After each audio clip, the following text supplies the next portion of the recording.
Acorda, Brasil. A educação brasileira realmente é brincadeira.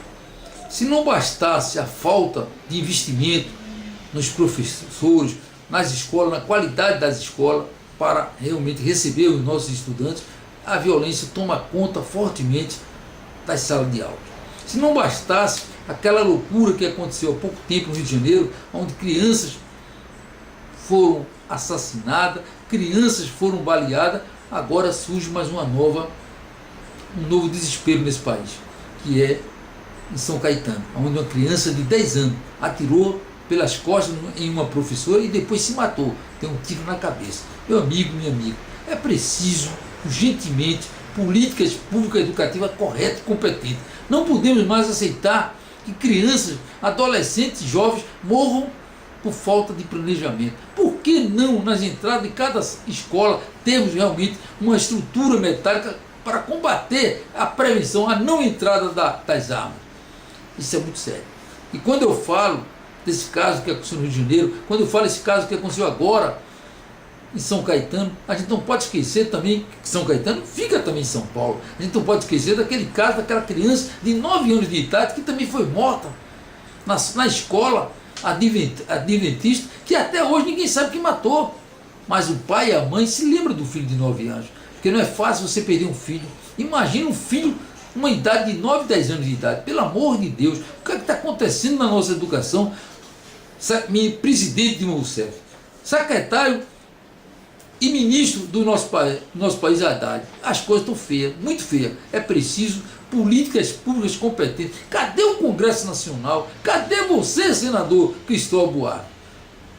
O senhor foi candidato a presidente da República, falou tanto de educação, o senhor está no 3º mandato como senador, ou no 2º, não me lembro bem, e não quero nem me lembrar, porque eu estou cansado desse Congresso Nacional. É muito blá-blá-blá, é muito discurso, e na prática não acontece nada. Será possível que nós vamos continuar as nossas crianças morrendo, os nossos jovens morrendo, pessoas batendo de professores, batendo de diretores de escola? A coisa está feia. Agora é preciso sim uma política competente e séria. E é bom lembrar, eu estou falando de violência do matar. E eu estou faltando dizer que é outra violência que toma conta desse país e das escolas, que é a droga. Enquanto nós não começarmos a investir fortemente na nossa criançada, na nossa juventude, na nossa família, vamos continuar sofrendo. Enquanto isso, infelizmente, eles chegam de gravata e paletó no Congresso Nacional, um vão para o Salão Verde, que é onde fica a Câmara de Deputados, outro vai para o Salão Azul, onde fica o Senado Federal, tomar cafezinho, tomar água e curtir, né, aqueles notebook maravilhosos, pago com o dinheiro do povo brasileiro. É preciso, sim, presidente. A senhora é uma mulher. A senhora é aquela mãe que a gente sempre sonhou em ter uma mulher como presidente da República. E a senhora é a nossa presidente da República. Nós acreditamos na sua integridade. Nós acreditamos na sua história. Como? Porque é um exemplo que eu dou diariamente aonde eu chego para fazer uma palestra sobre a questão da AIDS, sobre a questão da droga e sobre a questão da cidadania. Dou exemplo que eu acho que é um exemplo importante. A gente não pode esquecer o exemplo de Luiz Inácio Lula da Silva. O Lula, um homem que morava em Garanhuns, precisamente na cidade de Caetés, uma pessoa pobre, humilde, de família pobre, de uma mãe guerreira que provou isso, de irmãos guerreiros, de um pai problemático, mas ele deu para o homem, deu para a gente, foi para São Paulo, teve o apoio dos irmãos, teve o apoio principalmente de Dona Lindu e se tornou um homem de bem, um homem competente. Erros Lula tem? Claro que tem. Quem não tem defeito? Todos têm, mas tem muita virtude. E virtude voltada e focada para o povo pobre. Se hoje o Brasil anda, a gente tem que respeitar esse ponto importante desse país, que foi o Luiz Inácio Lula da Silva, que poderia até ter avançado muito mais, mas chegou muito alto, chegou muito forte, porque não é todo presidente do mundo, não conheço nenhum presidente do mundo que teve um percentual tão maravilhoso como teve o Luiz Inácio Lula da Silva, com mais de 80% de aprovação. Isso prova que ele trabalhou pelo pobre, ele realmente trabalhou por aqueles mais necessitados. Isso aí é indiscutível. E eu tenho certeza absoluta que Dilma Rousseff, pela própria história como cidadã, pela sua própria história como ex-ministra que foi da Casa Civil, não pode deixar que o Brasil realmente sofra. Sofrer, nós estamos sofrendo. Esses impostos absurdos, que todo mundo fala, mas ninguém muda.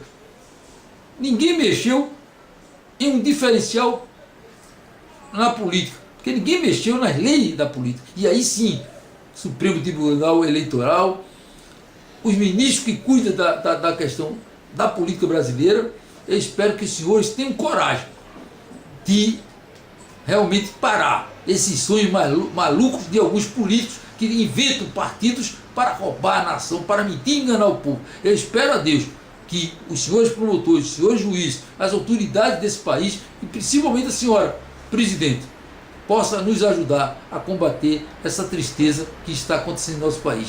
Estamos aí vivendo um novo tempo, entre aspas, porque o tempo político está o mesmo, ninguém mexeu nessa mudança que nós precisamos tanto.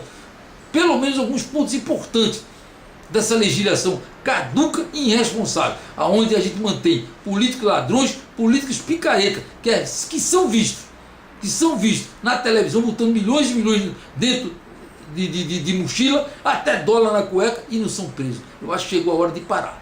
E para o Brasil mudar, a senhora presidente, que é uma mulher que a gente sente que é uma mulher de bem, a senhora que é uma mulher mãe, a senhora que é uma mulher vó, dê o seu exemplo, mude essa história desse país.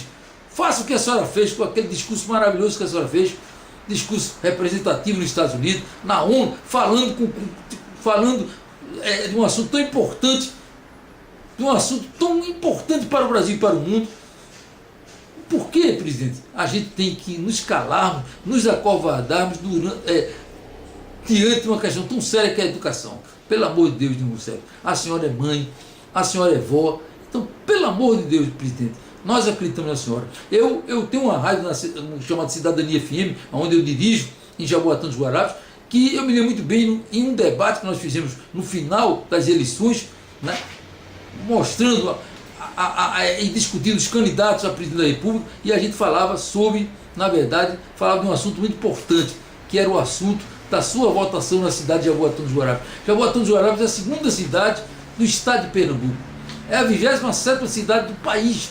É uma cidade linda, maravilhosa, mas infelizmente ainda tem pessoas que ainda lhe ameaçam quando você fala a verdade. São pessoas que não querem crítica, são pessoas que continuam, e essas pessoas são políticos.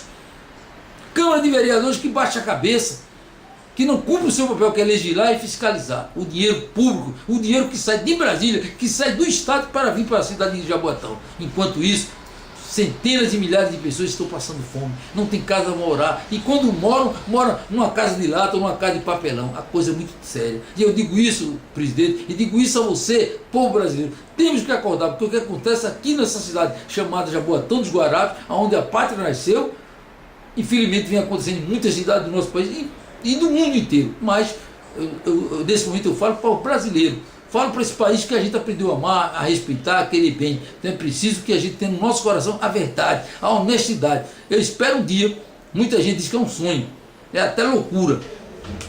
Eles acham que essa ética nunca vai acontecer nesse país. O país vai ser sempre um país de meia dúzia, e o resto do povão vai continuar sofrendo, passando fome. Como eu estou à frente de uma emissora que trabalha com o social, trabalha com a cidadania, a gente fica triste quando vê certas coisas. Eu sei que é difícil, eu sei, porque a nossa luta para obter uma emissora de rádio foi muito difícil, que é a luta do povo de Jaboatão, a luta do povo bom de Pernambuco, em especial de Jaboatão dos Guararapes. A luta que nós temos tido para obter uma rádio educativa, que foi ideia do próprio Ministério da Comunicação no passado, é muito difícil, muito complicado, mas a gente continua lutando para avançar na comunicação, que nós acreditamos na comunicação, que se não fosse a comunicação desse país, através da televisão, do rádio, das revistas, dos jornais, eu não sei o que seria nesse país. Então temos que lutar por uma democracia clara, verdadeira, e democracia é com comunicação, e eu espero que mais uma vez a gente não sinta no nosso coração, na nossa pele, o querer calar a boca. Já tentaram calar a minha boca por diversas vezes, graças a Deus não conseguiu, porque nós temos Deus no coração. Tentaram me ameaçar várias vezes de morte, tentaram invadir a própria emissora dele com arma no punho, inclusive até político, até vereador. Mas a gente acredita na Polícia Federal, a gente acredita na força da Polícia Militar e do Exército Brasileiro, e vamos colocar definitivamente na cadeia aqueles picaretos que tentam calar a boca do cidadão de bem.